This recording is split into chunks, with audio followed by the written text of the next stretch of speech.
starting to break out from your grave.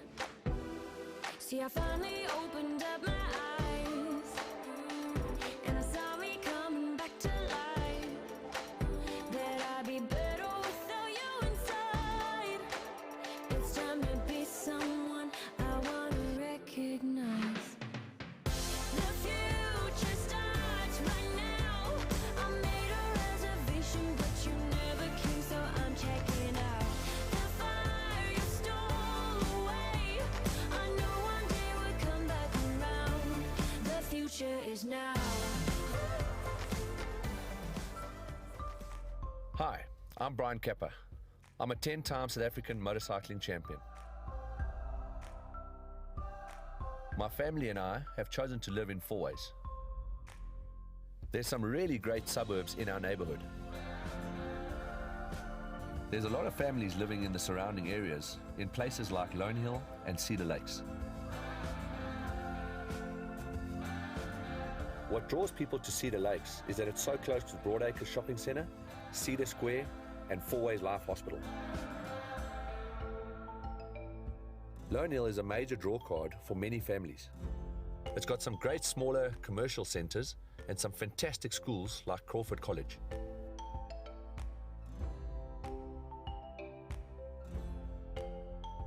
From an entertainment point of view, Monte Casino really comes alive at night. There's so much on the go, and there's an incredible energy in the area. Our family just loves the fast-paced lifestyle that Fourways brings. But honestly, the thing that attracted us most to this area was the active lifestyle that it offers. As a family, we've chosen to live in Fourways because of the lifestyle and convenience, and this is our neighborhood.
Welcome to your next home. This is the perfect room if you're looking to expand the family. It's perfect. There's a kid's room or a playroom. Did you say playroom? Yeah, playroom. I've been very bad. You know what, let me give you a moment. I'm gonna feed the pancake. Yeah, you go feed Okay. the...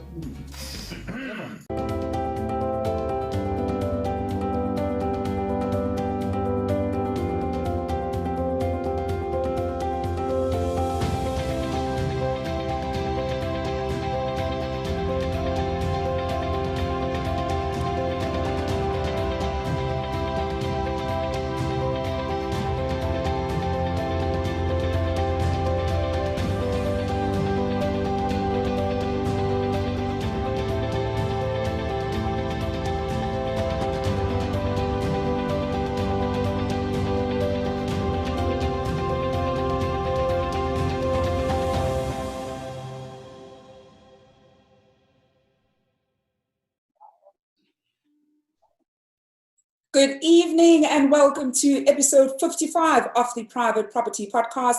I'm your host, Zamantungwa. It's the Monday edition of the Private Property Podcast, or as I was asking my guest earlier, I was like, what day of the week is it? I feel as though this day has had 3 days in it. I had a 6-hour exam earlier today, so a part of me is beyond over this week.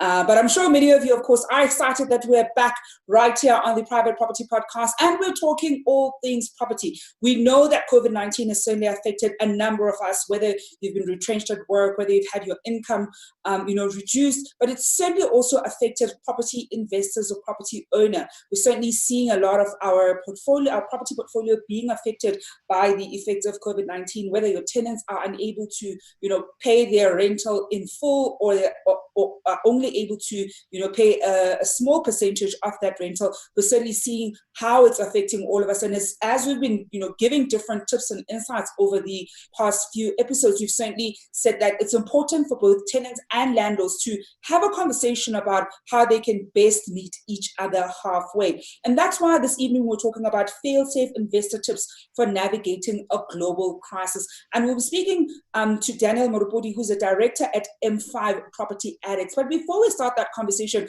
remember, we will be giving away that 5,000 Rand cash prize later on the show, so you do not want to miss that one. We've been giving that money away for the past couple of episodes. I'm sure a lot of the viewers at home who've been, the winners are quite excited that they're winning.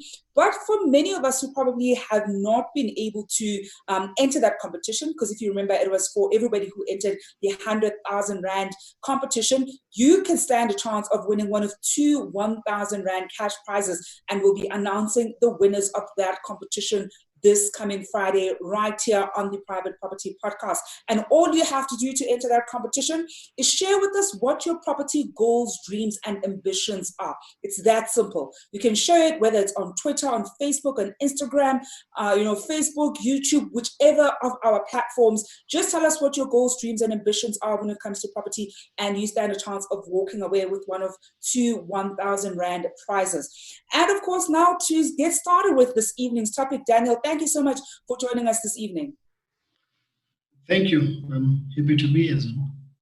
I think let's just first, sort of start with painting the scene with when it comes to how this COVID-19 crisis has essentially affected different, people in the property space, particularly property investors, and especially the small scale investors, because I think we certainly want to distinguish between perhaps some of the big players, and they've certainly, come out and said, certainly as big industry players and some of the big landlords who, are operating even in the retail space, they've certainly come out and have given an indication of how they're being affected. But we often sometimes don't think about the small scale investor who's probably just got one or two, perhaps even three properties, and how they're probably hardest hit because they might not have reserves like some of the bigger players.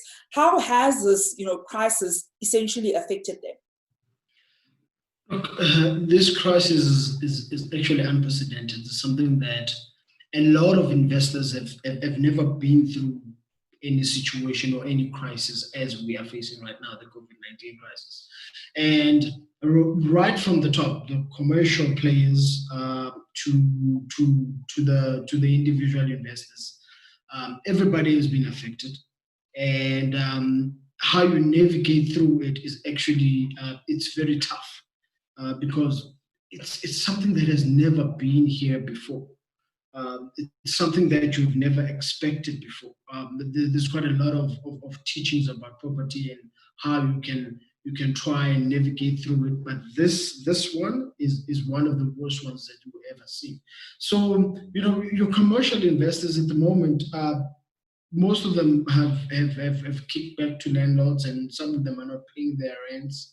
Some of them are paying half of their rents, and depending on the negotiations that they can actually manage to successfully negotiate with the landlords. But the biggest issue would be your asset class and where you've invested. We invest in lower asset class, and at that point, there's quite a mixed bag of tenants that you get when you invest. As investors, your lower LSM has a mixed bag. So at the moment, they are actually the tenants that have been affected the most, because but they don't have any, well, some of them do, but most of them don't have any formal savings. So to try and assist in this crisis, try and have that, that sense of Ubuntu, to try and assist somebody to go through this crisis, as we are trying also to run a successful business. It's been really tough to balance the two. And I think, it's actually interesting that you're even breaking up, the different LSMs and almost painting a picture of how a slightly higher LSM might be affected versus a lower LSM. It certainly isn't something that we've dived into right here on the Private Property Podcast. Perhaps let's look at that a little bit. Do you see the slightly higher LSM having a better cushion in terms of how they're managing this crisis? I mean, we certainly are seeing that retrenchments are obviously happening at different levels or different types of jobs. So it's not necessarily that only unskilled labor is being retrenched, but we're certainly seeing it in different spaces or business units, for example, in a particular company. Have you been finding, certainly within your business and some of the customers that you're dealing with, that high LSMs have been able to have a better cushion in trying to weather the storm that we find ourselves in right now? Yeah, definitely. I mean, we're in South Africa, and most of our tenants, they become, the middle to the lower LSM. The higher LSM, of course, has had a slightly better cushion, and they've got a slightly better understanding of what the crisis brings, and we've certainly seen that part of the industry sort of like dealing slightly better with the crisis than the middle to the lower LSM. The middle to the lower LSM slightly needs more assistance, and at this point, it's because of our economic crisis that we've been facing since before COVID-19. We've seen those type of trends coming in, and as landlords, we've tried to assist as much as we can. To sort of like have everybody, go through the process and see this through, and we come out on the other side with a better with the people that we've assisted, who can actually still live their lives in normality. But it's going to be the new normal after all of this. But as landlords, we've really seen that lower LSM compared to higher LSM has actually been a big difference. But we try to come in and assist as much as possible. To our viewers at home, I certainly want to hear from you. If you're a property investor, perhaps you're a landlord, what are some of the tips do you have for other viewers at home who are perhaps struggling with navigating some of the economic, consequences of the COVID-19 crisis? Were there any interventions that you put in place that helped you cushion your, property portfolio? What are they? I think this is a great learning experience, certainly for all of us. As Daniel said, that this is quite unprecedented for certainly a lot of us investors, especially those of us who started our investment journey after 2008. So we didn't have to, deal with the 2008 economic crisis. And certainly if you're in South Africa, it didn't affect us as much as, for example, our counterparts in the US. So we were relatively buffered, even within the property sector. So certainly want to hear from viewers at home, what are the different ways that you've found to be useful in navigating this, especially even in some of the conversations that you're having with your tenant. And if you're a tenant, some of the conversations you've been proactive in having with your landlord. So Daniel, let's get to, some of the tools that certainly as investors we need at our disposal as we navigate this. Because I think as much as we are, nearly 100 days into the lockdown, we're certainly aware that we haven't quite felt, the peak of COVID-19 crisis. We're certainly hearing those reports from the health ministry. And we know that even from an economic perspective, we haven't quite felt those effects. We're still going to see the state of the economy being sort of worse off than what it currently is. all estimates right now aren't particularly positive in terms of the rate at which South Africa is going to grow, and perhaps even some of the monetary policy that has been put in place for us to try and recover. We've certainly seen, the Reserve Bank doing the best that it can to put in place, policies or by reducing our interest rates in ensuring that it eases things as much as possible. But of course, a lot of us are still going to fall through the cracks. So what are then, Daniel, some of the tools or certainly tips that you can share with our viewers at home that are going to help us in weathering the COVID-19 economic crisis as much as possible? Basically, at this point, at M5 Property Addicts, what we have is a full team that supports our properties, that look after our properties. We have Force Peak, that is our managing partner, but it's still a subsidiary of M5. So we've basically increased our workforce in trying to understand individuals, in each and every single individual in our properties, to understand what their problem is and how we can assist. And our contracts are still running, of course, because every single tenant that we have has a contract with us. So our contracts are still running, and where rental guarantees can kick in, they do kick in.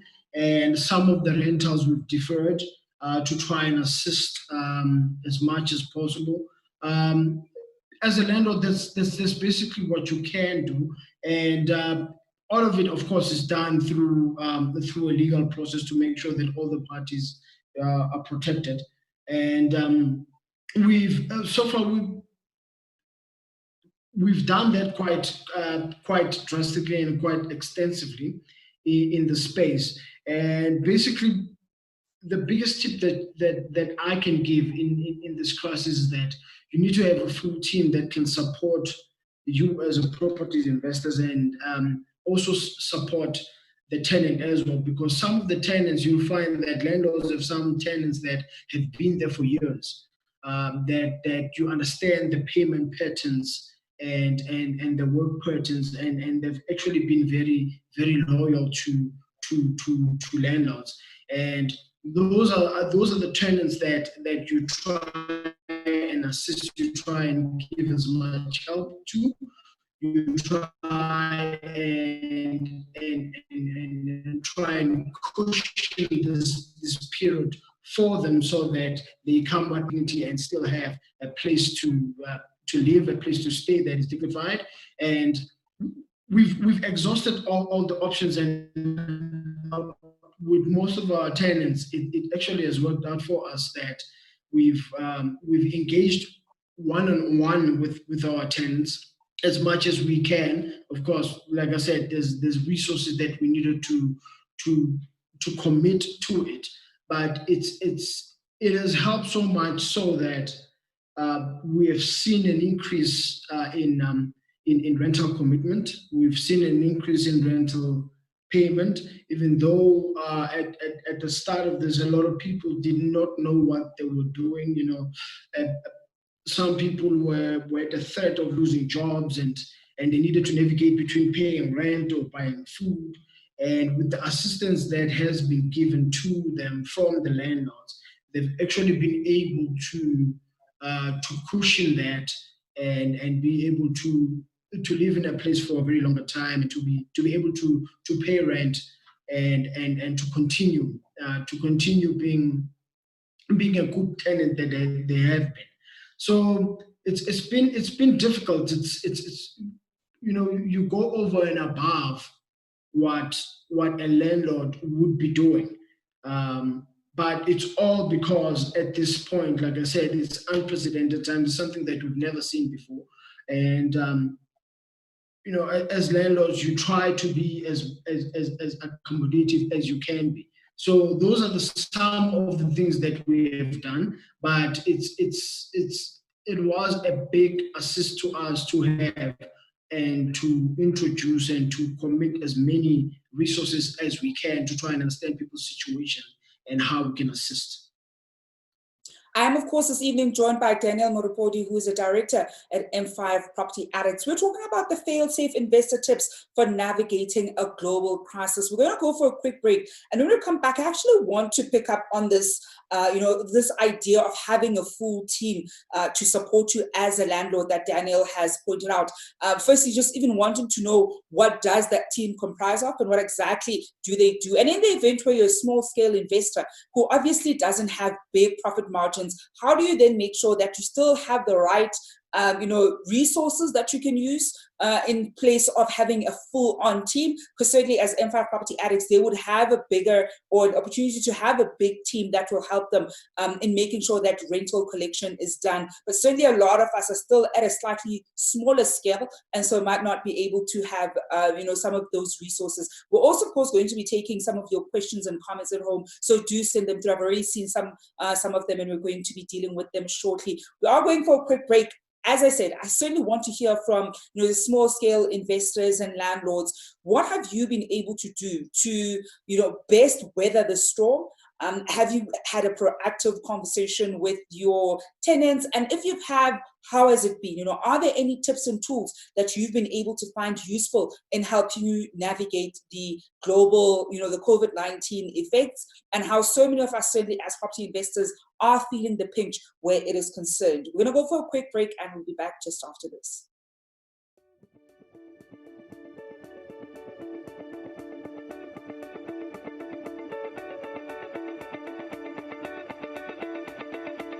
Tips for dealing with the bank. So perhaps you're renting in a property where it is run by a body corporate. Understanding the basic calculation, income minus expenses, and you want to be left with a positive income. It is a very tough game.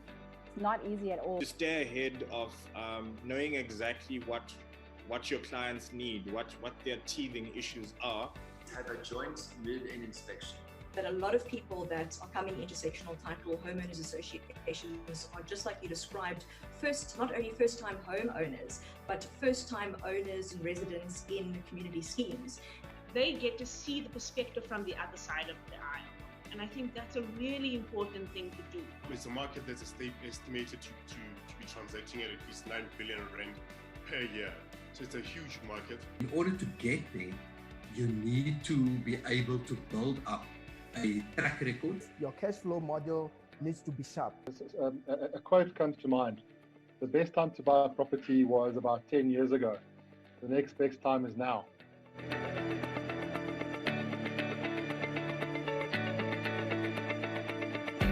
Yeah.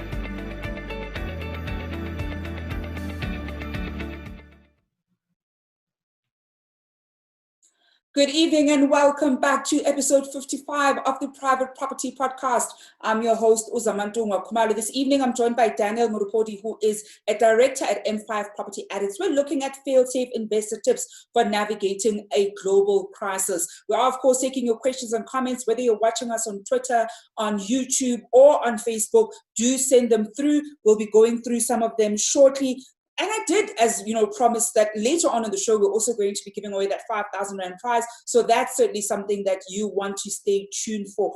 We've got a question coming in here from Facebook. And that question is coming in, Daniel, it's coming in from K Fortune, who says, my sister is renting and the landlord gave them no form of relief in terms of a reduction in payment. What can she do? Basically, in that type of circumstance, like I said, it's a relationship between the landlord and the tenant. So the first play that your sister can do is to actually approach the landlord and actually state their grievances on exactly what the issue is and why it is that the rental reduction is needed from her side. And from the landlord side, it would be that they would need proof that actually she is distressed. It could be in the form of a letter from the employer or any other proof that is needed in that sense, so that it is legit, whatever she's saying, because we have found that as landlords, that there's quite a lot of people trying to use the global crisis, the COVID-19, to try and avoid paying rent. But if you do that, then you got to have your facts in order, and for your landlord to understand that this is actually a crisis for you, and it has affected you in a manner that you can't really pay, because maybe your salary is reduced, you haven't worked that many days, or there's something that's going on with your employer. But there needs to be some sort of conversation, and there needs to be enough transparency between the two of you to understand that you need this assistance for these type of reasons, and this is how much assistance that you need. And then the landlord in that sense can say, okay, cool, then maybe for this month you can pay half the rent, and the rest of it will be deferred over the months. And in that sense, you can pay this half rent to assist you for 1, 2, 3 months, and moving forward, then you can then make the difference. And of course, one of the episodes, or a few of the other episodes that we've had on Michelle Dickens, as well as Silner Steyn. Michelle is the MD of TPN Credit Bureau, and Silner Steyn is the MD of SSLR Incorporated. And something that both parties actually came up with is that rental relief pack that is freely available. You can go onto their website, and it certainly helps you in having a legal document that sets out what Dan has essentially said. So whatever you and your landlord ultimately agree on, you'll then have the actual contract. So you fill in what those respective amounts, what the time frame is going to be, and that essentially also gives you, a legal document that you can use as you're having this conversation. We've got a comment here coming in from YouTube, and this one is coming in from Luto Tsiamo, who says, I think it's very important that for landlords to arrange payment structure with their tenants and advise tenants to not use their deposit. Thank you very much for that comment, Luto. And Luto is contacting us on YouTube. Another one from YouTube is actually a question from Mpule J, who says, hi, my name is Mpule, and Mpule is joining us from the US, and she just wanted to find out what the requirements are in buying land. Do you have any advice on that one, Daniel? It depends on what you're buying the land for. You can buy land for commercial reasons, you can buy land for private use, you can buy land to build a house and all this stuff. So it depends on what you're buying the land for. But the requirements will basically be the same as you would be buying a property, because you need to be able to afford the bond. If you're not buying cash, you need to be able to afford the bond. If you can't afford the bond, then and your credit record and the banks can actually really approve you to buy the land, the requirements are just exactly the same as it is when you are buying a property, a full house. So there's no difference between buying a land and a property that you would live in, except for the use that the ultimate use that you're using it for afterwards. You just need to make sure that it is zoned properly for the use that you would want to use it for. If you want to use it for commercial reasons, make sure that the land that you are buying is zoned for that use. Because we find quite a lot of times when we buy some properties, we want to make sure that the properties are for commercial use. But some properties that are being sold that has the potential actually don't have the zoning. Then that is an extra cost to you that you need to rezone it. That can take another year or two. That could cost a little bit more than what you expected. So just make sure that the land is zoned correctly. And I think another one there is, in the event where you're going to, get it bonded, being aware that most banks would typically require 30, sometimes even 40% of the bond amount. So I think I haven't heard of a case where land is bought and you receive 100% bond. And I remember even when we had somebody from ABSA, they did say that banks typically take a very prudent view on land, because it's quite difficult for them to offload that stock in the event where you default on your mortgage and they now need to sell it off. So you essentially also have to be prepared to raise that 40% deposit deposit for the land. Another comment here in terms of tips from one of our regular viewers, this one coming in from Bong Sabakwena, who says, tip 1, both my properties are excess bond accounts. Both are loaded for rainy days. The decrease in interest rates has resulted in the ability to put more in the excess bond. Any issues I draw from the excess bond. When you apply for a bond, make sure it's an excess bond account. ABSA gives it to you automatically, but Standard Bank, you apply for it. Not sure of the other banks. That's my top tip. And that's actually an important one there, Daniel.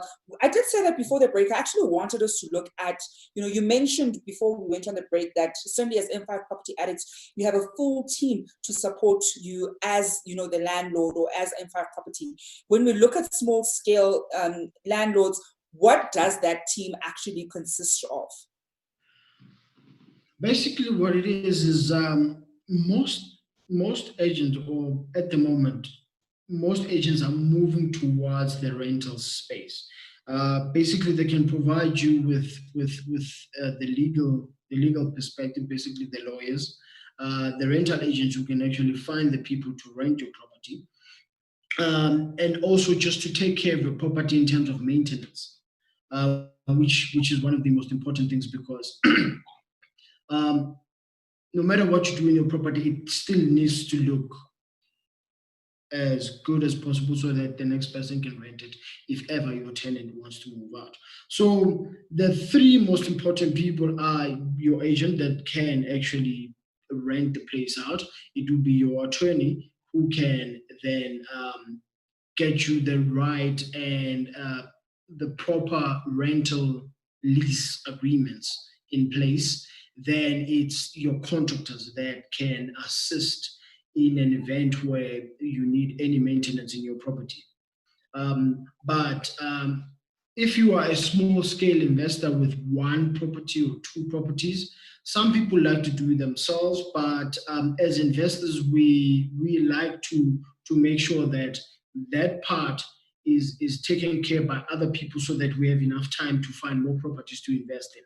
So I would suggest that you find a really good agent that is very well aware of the surroundings of the area, that can actually rent the place out for you. And usually those type of agents have the team behind them that can take care of this. So that's how you can take advantage of having a rental agent. Of course, there is a fee that is charged. Some people charge anything between 4 and 10% of your rental for managing your property. But that will definitely give you more room, more time, more professional services that the agent would have access to, and your property will always have a tenant. If not a tenant, it basically they would have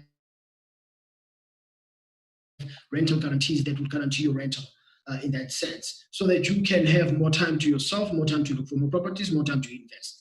So as a small scale investor, that's what you need to do. You need to find an expert agent who has what the property landscape in your area of focus, to a point where you are comfortable with them, and you need to sit down with them and understand your needs and understand their needs, and you guys need to have a contract and understand who is doing what, and what's really good for you, and you need to choose an agent that can do that for you.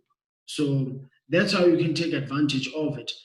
As big investors, people have like big teams behind them, but agents have now gotten to a point where they can actually assist you with that with very minimal fee.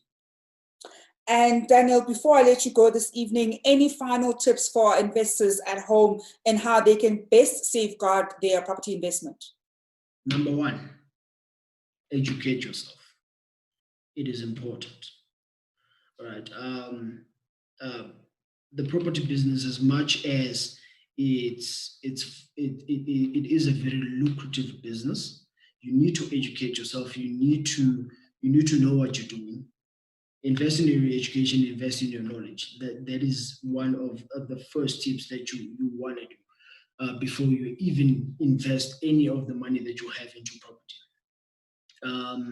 That's why as M5 Property Addicts, we have M5 Varsity, M5 Property Varsity, where we teach people how to invest, when to invest, and teach them all the tricks that are available in the business, and whatever strategies you want to use, we can actually teach you that. So the biggest tip to doing this right and to doing this successfully is invest as much as possible in your education.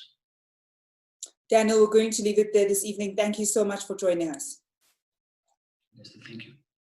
And that is Daniel Morupudi, who's a director at M5 Property Addicts. We're going to go for a quick break, and when we come back, we're giving away that 5,000 Rand cash prize to one lucky winner. We'll be back just after this.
Welcome back to episode 55 of the Private Property Podcast. I'm your host, Zamantungwa Kumalo. It is, of course, that time of the evening where we get to give away 5,000 Rand cash to one lucky viewer. And we're just about ready for, our draw. As many of you know how this one goes, I love giving away money. I think, and I always say this, that I cannot wait until we start giving away houses right here on the Private Property Podcast.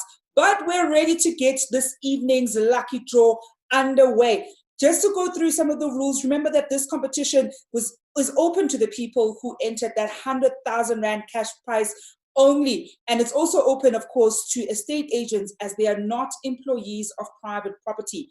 One lucky winner is going to be randomly drawn right here live on air, and you'll get to see who that lucky winner is. And the third rule is that the private property team is going to contact that one lucky winner within 24 hours of us drawing their name. And should we not be able to reach the winner in that 24-hour period, then the prize is going to roll over. So it's very important that when the team gives you that call, you pick up, and we're able to verify your details. We're ready to get the pick going. I see that we've just pressed start. Of course, this is nearly 46,000 names that went into the hat that we'll be drawing from this evening. And the lucky winner gets to walk away with that 5,000 Rand prize. I'm sure it's the end of the month. Anybody could use with that extra 5,000 Rand boost. It's certainly something that you wouldn't have budgeted for. You'd be able to do so many interesting things with that money. I see that we're just about ready to see who that lucky winner is, and the lucky winner is Lisa Loth. That is Lisa Loth. Congratulations. You walk away with that 5,000 Rand cash prize. I hope you do pick up when the private property team calls you in the next 24 hours to verify your details. Well, folks, that's it for us this evening right here on the Private Property Podcast. It's been an incredible day. A part of me even forgot that it's actually a Monday. As I said earlier, I wrote a very long 6-hour applied macroeconomics test, so a part of me is slightly out of it. But we're going to recover, and we'll be back right here on the Private Property Podcast with myself, Zamantungwa Kumalo, tomorrow evening at 7 p.m. You can catch us, of course, on Facebook, on YouTube, and on Twitter. Congratulations again to Lisa Loth for winning that 5,000 Rand prize. Until then, we'll be back tomorrow evening. I hope you're staying home and staying safe.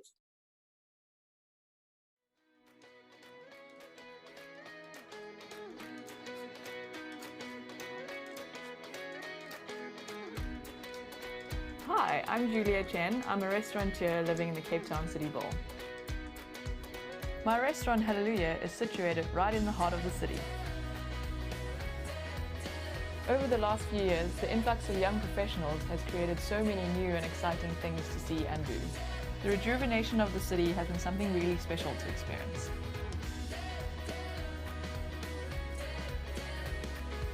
There are some really beautiful suburbs in our neighborhood. Nestled below the iconic Table Mountain lies Oranjezit and Tamboerskloof, filled with unique and beautiful homes. There's such a young vibe in the city with an incredible blend of diverse cultures catering to everybody's desire. Within the city, there are so many genuine and passionate people, and you'll find them in places like the Woodstock Exchange, offering everything from handcrafted works of art to a culinary experience hard to forget.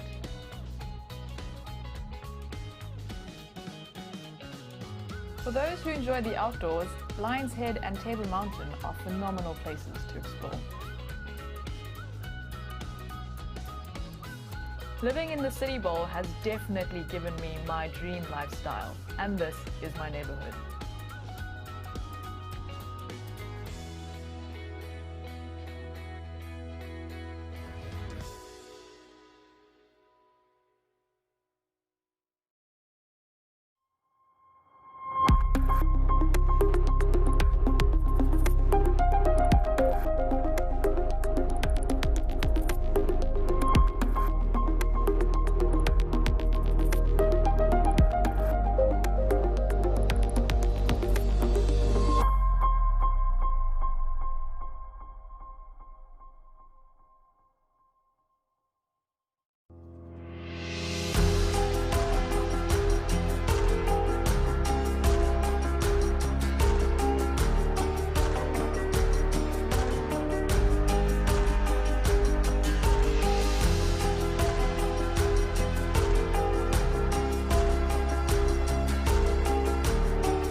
Welcome to your next home.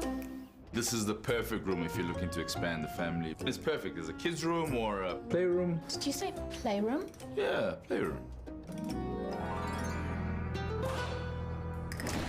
I've been very bad. You know what, let me give you a moment. I'm gonna feed the pan. Yeah, you go feed Okay. the...